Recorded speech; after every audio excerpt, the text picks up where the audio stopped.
Sobat-sobatnya akan terdapat transformasi PPK Dilihat Jabatan di tahun 2024. Makanya di sini nanti teman-teman yang belum terpanggil PPK, semoga kita akan terpanggil PPK 2024 maupun juga nanti setahun ke depannya.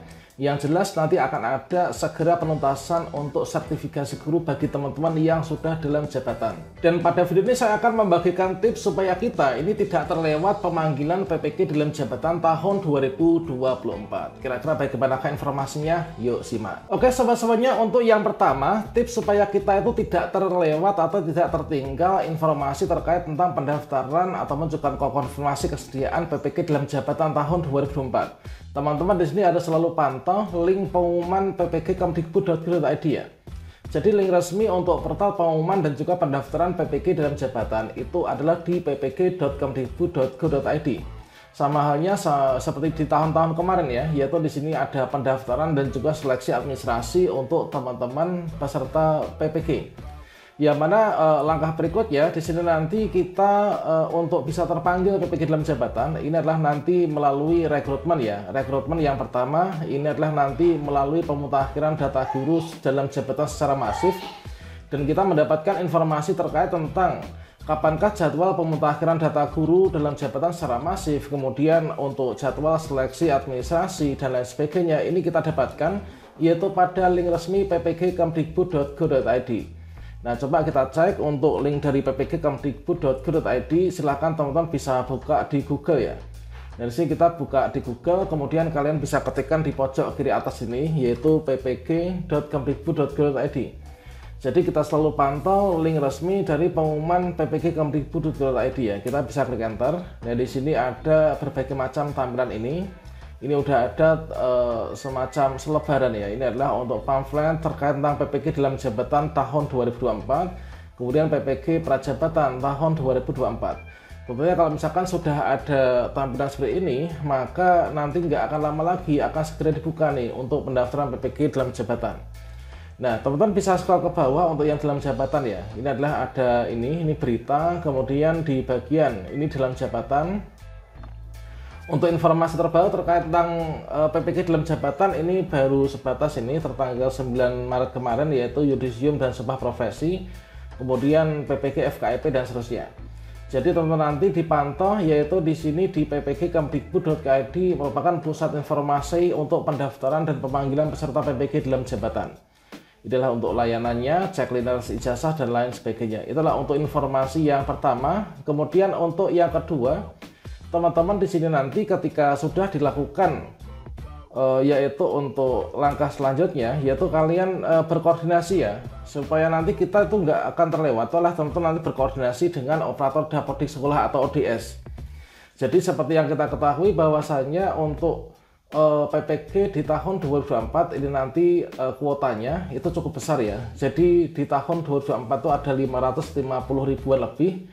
Maka di sini nanti akan ada 10 sampai dengan 20 kali lipatnya dari tahun-tahun biasanya ya. Nah, untuk tahapan berikutnya ini untuk langkah pertama itu kan rekrutmen ya. Rekrutmen ini nanti melalui pemutakhiran data guru dalam jabatan secara masif, yang biasanya melakukan pemutakhiran data guru ini nanti adalah dari teman-teman operator dapodik. Dikarenakan mereka yang memiliki akses untuk ke dapodik dan juga verbal PTK gitu ya. Nah, di sini nanti teman-teman berkoordinasi dengan teman-teman operator dapodik supaya nanti kita nggak terlewat ya. Nah, biasanya untuk yang dimutakhirkan itu adalah seperti ini ya. Ini seperti contohnya di tahun kemarin dan sepertinya nanti juga akan tetap sama. Data yang perlu dimutakhirkan itu biasanya adalah nomor induk kependudukan atau NIK, kemudian nomor unik pendidik dan tenaga kependidikan NUPTK, kemudian tanggal lahir melalui laman verbal PTK, yaitu di verbalptk.data.kemdikbud.go.id. Nah, kemudian status validasi verbal PTK tersebut dapat dipantau laman verbal PTK oleh operator atau aplikasi dapodik masing-masing, oleh operator aplikasi dapodik ya.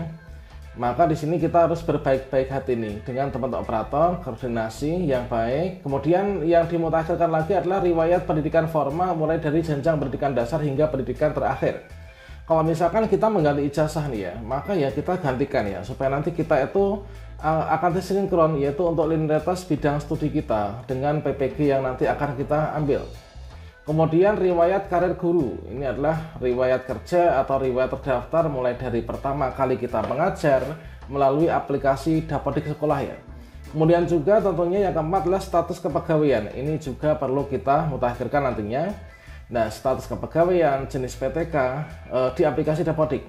Misalkan di tahun kemarin itu status kepegawaian saya itu masih guru honorer misalkan. Kemudian di tahun ini saya sudah lulus nih menjadi ASN P3K. Nah, maka di sini kita harus update ya untuk status kepegawaian. Jangan sampai kita sudah P3K tapi di Dapodik itu masih guru honorer sekolah itu ya. Jenis PTK pun juga demikian. Misalkan kemarin tuh saya itu tenaga administrasi atau mungkin penjaga, tapi karena saya tuh sudah menjadi seorang guru, maka syarat utama untuk kita itu bisa terpanggil PPG dalam jabatan itu kan jabatan guru ya. Maka kita ya harus mengubah nih untuk jenis PTK di guru ini. Nah, ini nanti akan ada untuk jadwalnya, jadi kita pantau untuk jadwalnya nanti di ppg.kemdikbud.go.id, dan nanti saya akan menginformasikan lebih awal jika sudah ada info resminya ya. Itulah untuk yang kedua. Kemudian untuk tips yang kedua, teman-teman selalu pantau SIM PKB ya. Nah, di sini adalah dikenakan untuk link melakukan pendaftaran, itulah SIM PKB, maka teman-teman selalu pantau secara berkala aplikasi SIM PKB. Nah, sebagai contohnya seperti ini, yaitu nantinya ketika sudah dilakukan pembukaan untuk verify ya, atau untuk pendaftaran seleksi administrasi, maka di sini nanti dari hasil pemutakhiran data kita nanti akan terplotting nih, apakah kita itu memenuhi syarat ataukah enggaknya ya. Jadi persyaratan pendaftaran PPG dalam jabatan, nanti status NIK kita itu adalah checklist warna hijau. Kemudian memiliki NUPTK udah atau belum, kemudian kualifikasi S1-nya udah atau belum, kemudian usia kita ini adalah dari tadi kan dimutakhirkan untuk tempat tanggal lahir juga kan, maka nanti akan terbaca di sini. Kemudian status verifikasi, kemudian TMT, ini riwayat karir tadi ya, kemudian jalur pendidikan, maka nanti kita akan bisa melengkapi profil. Nah ini, jadi kita pantau SIM PKB, jadi yang kita pantau itu ppg.kemdikbud.go.id, kemudian akun SIM PKB, kemudian teman-teman berkoordinasi dengan teman-teman operator Dapodik sekolah ya. Yang keempat, barulah nanti kita ketika sudah dibuka nih, kita persiapkan untuk persyaratan seleksi administrasinya. Kalau teman-teman yang belum ikut seleksi administrasi, tentunya nanti kita ikut seleksi administrasi dulu. Kalau misalkan teman-teman yang sudah ikut seleksi administrasi, sudah lulus, dan juga sudah ikut seleksi akademik, entah lulus ataupun belum, maka teman-teman akan menjadi kandidat ya, sasaran langsung dipanggil PPG yang sudah lulus seleksi administrasi. Namun yang belum lulus seleksi administrasi tentunya kita ikut dulu ya. Nah, biasanya itu untuk pendaftaran seleksi administrasi ini nanti adalah kita mengisi biodata diri ya. Tutorial lengkapnya nanti akan saya berikan pada kartu video ini.